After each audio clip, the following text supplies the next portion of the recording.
Hello students, welcome to the channel.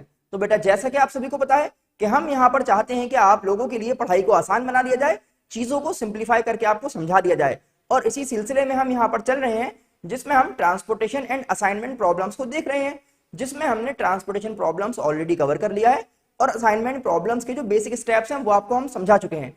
आज एक numerical, एक प्रैक्टिकल क्वेश्चन लेकर आए हैं, इसको सॉल्व करते हैं हंगेरियन मेथड से और समझेंगे भाई असाइनमेंट प्रॉब्लम्स को किस तरह से सॉल्व किया जाता है। आइए स्टार्ट करते हैं। देखिए भाई, क्या बताया जा रहा है, solve the following assignment problem using Hungarian method. The matrix entries represent the processing time in hours. ये एक मैट्रिक्स बनी हुई है यहाँ पर आपके पास, जिसमें आपको ऑपरेटर्स और जॉब्स के बारे में बताया जाता है। यानी कि आपके पास 1 2 3 4 5 5 लोग हैं काम करने वाले, और जॉब भी हैं 1 2 3 4 5। 5 काम आपके पास हैं और 5 लोग हैं उन कामों को जो कर सकते हैं। तो ये एक बैलेंस्ड असाइनमेंट प्रॉब्लम है। याद कीजिएगा, स्टेप्स में आपको बताया था दो तरह की होती है असाइनमेंट प्रॉब्लम, एक होती है अनबैलेंस्ड और एक होती है बैलेंस्ड। तो ये क्योंकि हमारे पास भाई बैलेंस्ड वाली है, ठीक है ना। क्योंकि यहाँ पर अगर मैं चाहूँ तो देखिए आपके लिए नाम लिख देते हैं कि अगर हम जैसे इसमें यहाँ पर बताएं कि suppose A B C D और ई, ये 5 लोग हैं, 5 ऑपरेटर्स हैं। वैसे मैं यहाँ पर ऊपर भी लिख सकता था लेकिन जगह नहीं है, इसलिए मैंने नीचे नाम लिख दिया है। और ये आपके पास भाई काम हो सकते हैं, सपोज 1 2 3 4 एंड 5। तो 5 काम है और 5 ही लोग हैं उस काम को करने वाले।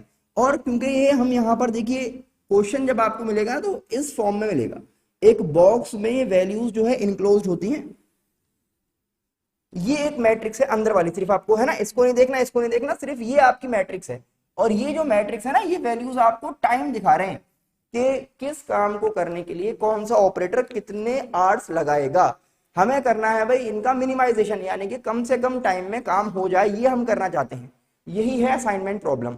तो देखिए स्टेप्स याद करेंगे कि आपने कहा था दो फेज में काम होता है। फेज 1 जिसमें हम रो एंड कॉलम रिडक्शन करते हैं, और फेज 2 है जिसमें फिर आप ऑप्टिमाइजेशन करते हैं। फेज 1 के लिए अगर ये हमारा क्वेश्चन है तो आपको सबसे पहले चाहिए रो मिनिमम। क्या चाहिए भाई? रो मिनिमम। समझिएगा, ऐसे करके आप चले तो 9 से लेकर यहां तक देखेंगे कि छोटी सबसे वैल्यू कौन सी है। तो 7 जो है सबसे छोटा नंबर है यहाँ पे। फिर देखिए इसको आप स्कैन कीजिए इस तरह से, सबसे जो स्मॉलेस्ट वैल्यू है वो 6 है। फिर यहां पर देखेंगे मिनिमम वैल्यू अगेन 6। फिर देखिए दोबारा मिनिमम वैल्यू इज 9, और यहां पर देखते हैं मिनिमम वैल्यू इज 7। तो आपने क्या किया, हर रो में से मिनिमम वैल्यू को निकाल लिया है। अब क्या करना है, अब एक नई मैट्रिक्स फॉर्म करनी होती है, जिसमें सब्ट्रैक्ट कर देंगे आप इन वैल्यूज में से इस मिनिमम वैल्यू को। कैसे करना है समझिए। दोबारा से देखिए आप इसको बनाएंगे, कौन कौन है हमारे पास, ऑपरेटर्स हैं और जॉब्स हैं, ठीक है ना। अब देखिए समझिए भाई, 9 माइनस 7, तो वैल्यू जो आप लिखेंगे वो 2 आएगी सिर्फ, ठीक है ना। फिर समझेंगे 11 माइनस 7, वैल्यू आ जाएगी 4। 14 माइनस 7, वैल्यू आ जाएगी आपकी 7। 11 माइनस 7 3, और 7 माइनस 7 0। समझ में आ रही बात। इसी तरह से देखिए यहां पर चले, 6 minus 6 0, 15 minus 6 9, 13 minus 6 7, 13 minus 6 again 7, और 10 माइनस 6 हो गया 4, ठीक है ना। तो क्या कर रहे हैं हम कि हर बार जो ये रोज है हमारी, उन सभी वैल्यूज में से मिनिमम वैल्यू को माइनस करना है। तो जल्दी से आपके लिए माइनस कर देते हैं, आपका टाइम बचा लेते हैं।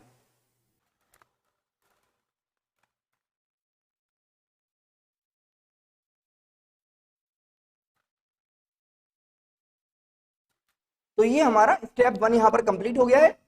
रो मिनिमम निकाला, उसमें से सभी वैल्यूज को एक एक करके आपने सब्ट्रैक्ट कर लिया। अब यहां से स्टार्ट होगा स्टेप 2। क्या देखा था आपने स्टेप 2 कि अब आपको चाहिए कॉलम मिनिमम।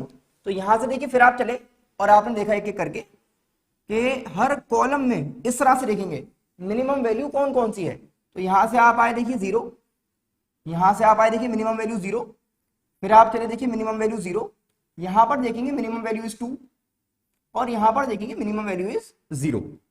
तो आसान है।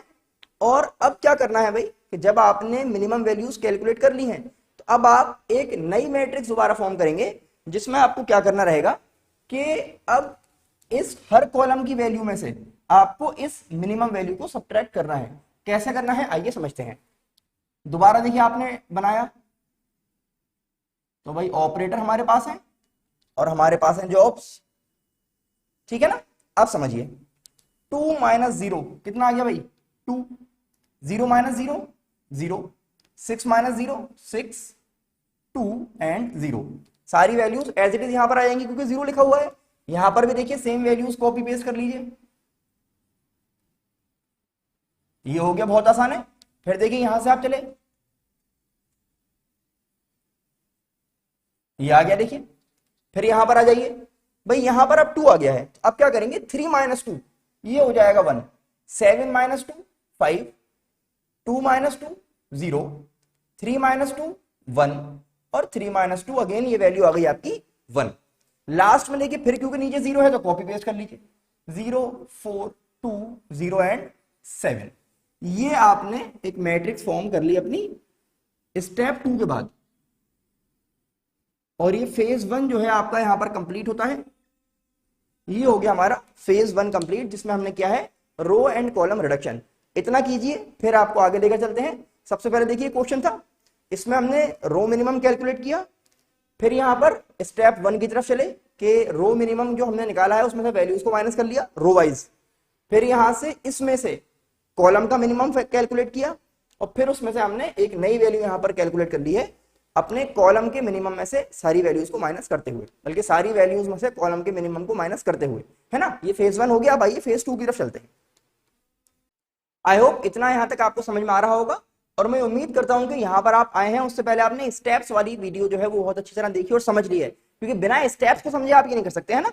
हम साथ साथ यहाँ पर आपको दिखा भी रहे हैं जो स्टेप्स हमने आपको समझाए थे, लेकिन फिर भी ज्यादा बेहतर ये है कि देखिए आई बटन में या फिर डिस्क्रिप्शन में या फिर एंड स्क्रीन के पास आपको लिंक जरूर मिल रहा होगा जिसमें जो बेसिक्स हैं इस टॉपिक के वो समझाए गए हैं। खैर अब चलते हैं, देखिए क्योंकि फेज 1 आपका कंप्लीट हो गया है तो फेज 2 की तरफ चल रहे हैं। फेज 2 ये कहता है कि भाई रो स्कैनिंग और कॉलम स्कैनिंग करनी है, याद है। तो यहां से आपने स्टार्ट किया देखिए रो स्कैनिंग करना, और क्या करते थे उसमें हम ये बताया गया था कि ये देखिए कि जो आप जिस रो की बात कर रहे हैं क्या उसमें सिर्फ एक ही 0 है, एक से ज्यादा तो नहीं है। एक होगा तो हम काम करेंगे, एक से ज्यादा होगा तो उसको छोड़ देंगे।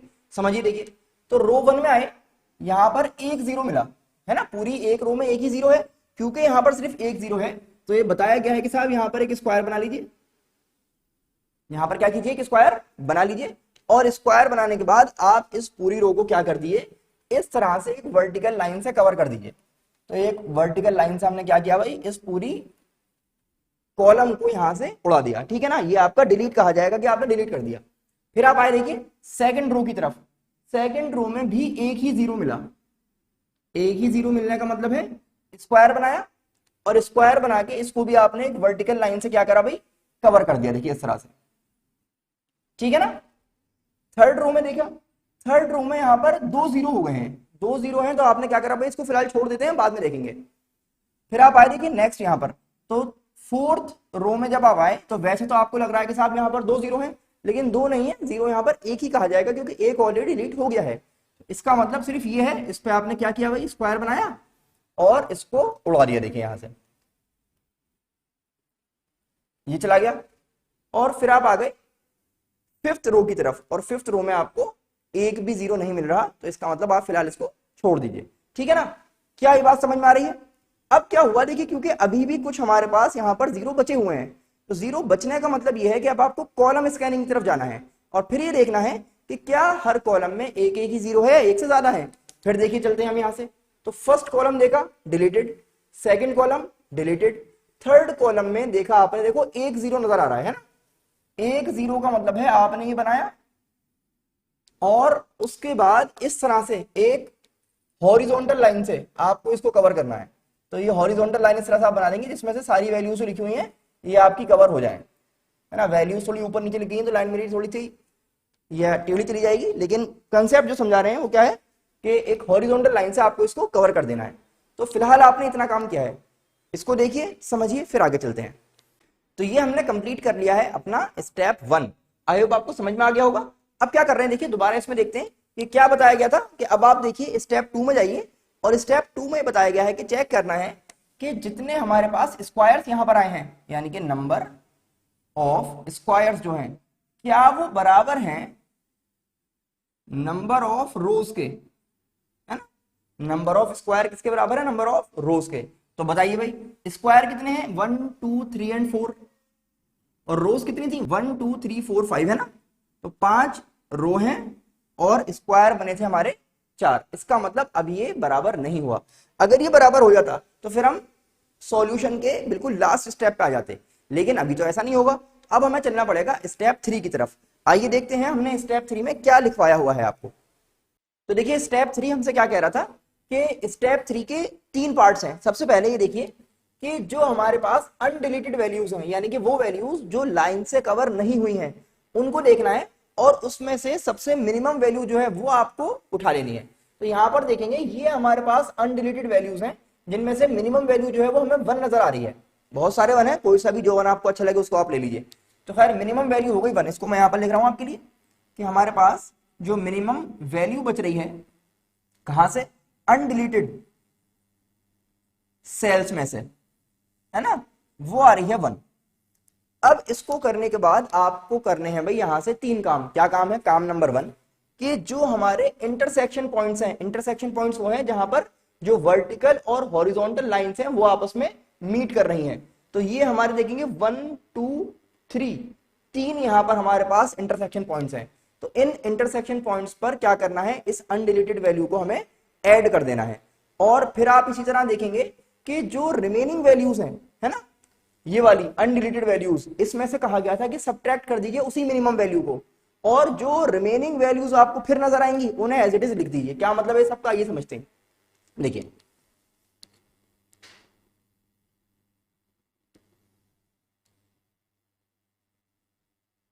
समझिए, देखिए सबसे पहले देखिए इस वैल्यू की बात कर रहे हैं, ये हमारी इंटरसेक्शन पॉइंट वाली वैल्यू है और मिनिमम वैल्यू क्या है हमारी? 1। तो ये कहा गया है इसमें ऐड कर दीजिए। तो 6 + 1 हो जाएगा 7। कितना हो जाएगा भाई? 7। 7 + 1 हो जाएगा 8, वो वैल्यूज जो इंटरसेक्शन पॉइंट्स पे आ रही हैं। फिर देखेंगे 2 + 1 हो जाएगा 3। 2 + 1 हो जाएगा 3। क्या इतनी बात समझ में आ रही है? फिर आपसे कहा गया है कि अब क्या करो भाई, जो अनडिलीटेड वैल्यूज नजर आ रही हैं उसमें आप ये जो वैल्यू है इसको माइनस कर लीजिए। तो अगर हम माइनस करने चलते हैं तो यहां पर देखेंगे भाई 7 जो है वो अनडिलीटेड में है। 7 - 1 हो जाएगा 6, तो यहां पर आपका आ गया 6।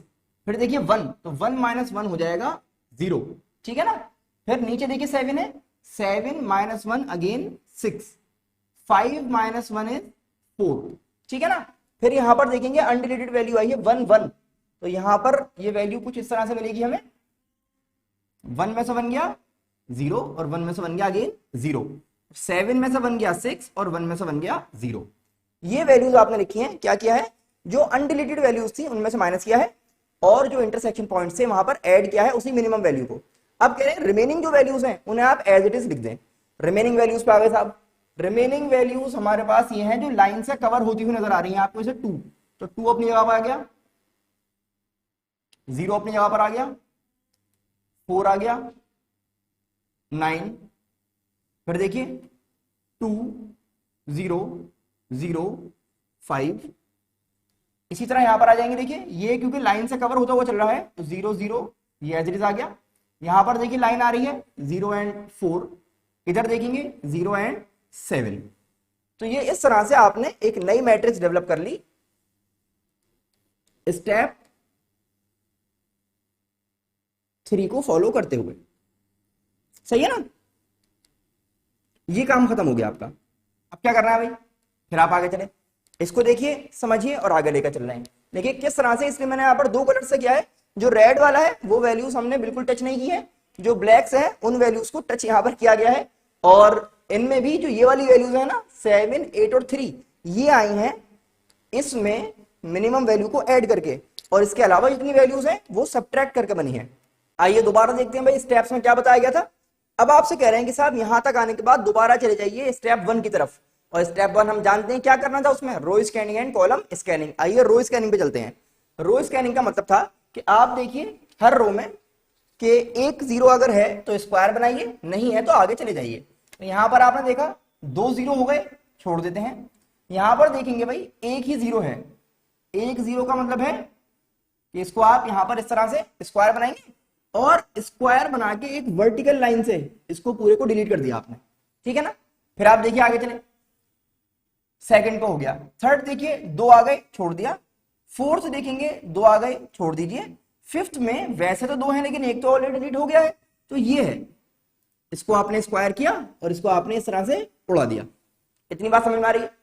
ये हो गई साहब रो स्कैनिंग। अब चलते हैं कॉलम स्कैनिंग की तरफ। कॉलम स्कैनिंग क्या कह रही है आपसे, क्योंकि अभी भी 0 बचे हुए हैं ना, तो आप इस तरह से देखिए, तो ये तो ऑलरेडी डिलीटेड है पहले से, इसको देखेंगे भाई यहां पर देखेंगे आप एक ही 0 मिला है हमें, इस तरह से देखते हुए आए हम नीचे की तरफ, है ना, एक 0 था, बनाया तो आपने ऐसे, लेकिन एक इसको हॉरिजॉन्टल लाइन से खत्म करते हैं, है ना। थर्ड पे आ जाइए, थर्ड पे भी एक 0 मिल रहा है, ये थर्ड इस तरह से देख रहे हैं आप, थर्ड में एक 0 है, बनाया और उड़ा दिया, फोर्थ वाला डिलीटेड है, फिफ्थ वाले में भी एक 0 आ गया है, बनाया और उड़ा दिया इसको भी, ठीक है ना। ये आपने कर ली रो स्कैनिंग एंड कॉलम स्कैनिंग।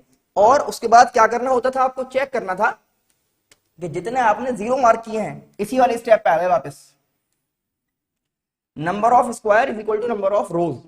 तो 0 या फिर स्क्वायर जो हमने मार्क किए हैं वो कितने हैं, तो स्क्वायर देख लेते हैं भाई, 1 2 3 4 5, स्क्वायर्स कितने हो गए 5, और वो किसके बराबर होने चाहिए, रोज के, रोज भी हमारे पास 5 है, जानते हैं हम, 1 2 3 4 एंड 5। इसका मतलब ये है कि आप ऑप्टिमम जो इसका सॉल्यूशन था वहां पर पहुंच चुके हैं। तो ये तो आपने देखा है भाई कि ऑप्टिमम सॉल्यूशन तक आप पहुंच गए, स्टेप 4 तक आपने कंप्लीट कर लिया, है ना। स्टेप 4 क्या कह रहा था कि एक बार दोबारा ये जो आपके पास नई मैट्रिक्स आई है इसमें रो एंड कॉलम स्कैनिंग कर लीजिए और करके फिर दोबारा इसको चेक करिए, अगर हो गया तो अच्छी बात है, वरना दोबारा इसको रिपीट करते, हो जाता अच्छी बात है, वरना दोबारा इसको रिपीट करते, जब तक रिपीट करते रहते जब तक आपको दोनों चीजें यहां पर बराबर नहीं मिल जाएंगी। अब सिर्फ आपको सॉल्यूशन इसका दिखाना है, कैसे दिखेगा सॉल्यूशन, आइए समझते हैं। आप समझिए, देखिए फाइनली आप ऑप्टिमम सॉल्यूशन इसका दिखाने वाले हैं, और क्यों दिखा पा रहे हैं, क्योंकि ये हमारा इक्वल हो चुका है। देखिए जॉब्स कितनी है हमारे पास, 1 2 3 4 एंड 5, 5 जॉब है। ऑपरेटर्स के नाम देखिए मैंने यहां पर लिखे हुए हैं ना, ABCDE, 5 लोग थे हमारे पास। अब समझिए, ये हमारी जॉब 1 है ना, जॉब 1 के लिए ये आया है सॉल्यूशन जो स्क्वायर लगा हुआ है, इसका मतलब जॉब 1 को करेगा ऑपरेटर नंबर E, तो यहां पर E लिख दीजिए इस तरह से। ये जॉब 2 है, जॉब 2 पे स्क्वायर लगा है यहां पे, यानी कि जो फर्स्ट ऑपरेटर है जिसका नाम है A, वो करेगा इस काम को।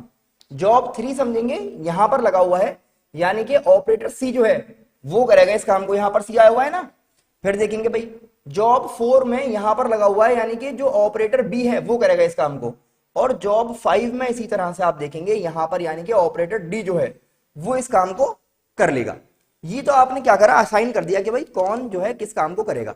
अब यहां पर हमें टाइम भी देखना है कि टोटल कितना टाइम लगेगा भाई काम होने में, और यहां से आप चलेंगे, देखिए फर्स्ट जो है वो हमने क्या लिखा है E पर, तो E जो है ये है आपका E, है ना, तो E की वैल्यू यहां से उठा लेंगे आप कि E जो है वो 7 आवर्स में इस काम को कर पाएगा, तो यहां पर आ जाएगा 7। फिर देख रहे हैं आप A का देखेंगे यहां पर क्या लिखा हुआ है 6, ठीक है ना, ये समझ लीजिए। इसको ट्रेस करना है आपको कि स्क्वायर जो है वो यहां पर कहां पे आएगा। फिर देखेंगे यहां पर देख रहे हैं क्या है भाई आपका C जो है यहां पर आएगा 3 और C है ना, तो क्या है 6। फिर आप चले 4 पे B, तो 4 और B क्या आ जाएगा 9, और फाइनली लास्ट में देखेंगे 5D है 10, 5D हो गया 10। इनको हमें सम करना है और हमें पता लग जाएगा कि आपका जो टाइम है वो कितना लगने वाला है। तो ये हो जाएगा, देखिए 19 और 6 हो गया आपका 25 और 6 हो गया आपका 31, और ये हो गया 38। इसका मतलब टोटल टाइम जो है वो 38 आवर्स, आपको मिनिमम टाइम जो चाहिए वो 38 आवर्स चाहिए इस काम को करने के लिए। तो ये हमने सीख लिया है भाई कि असाइनमेंट प्रॉब्लम्स को किस तरह से सॉल्व किया जाता है। ये लेक्चर नंबर 1 है, आई होप आपको समझ में आ गया होगा।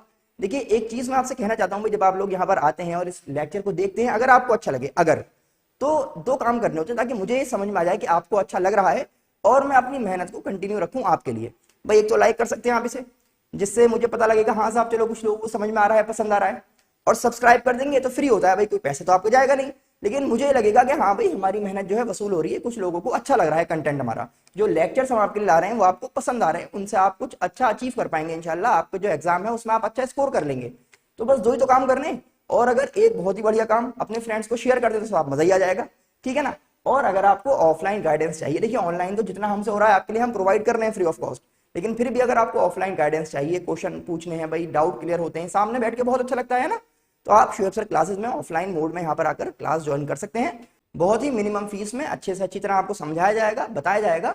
फोकस यही रहता है कि भाई आप लोगों को जो आपका एग्जाम है वहां पर टेंशन ना हो, रोज थोड़ा थोड़ा करके आप सीखते जाएंगे, एग्जाम में बहुत अच्छा आप पेपर अपना सॉल्व करके आ जाएंगे।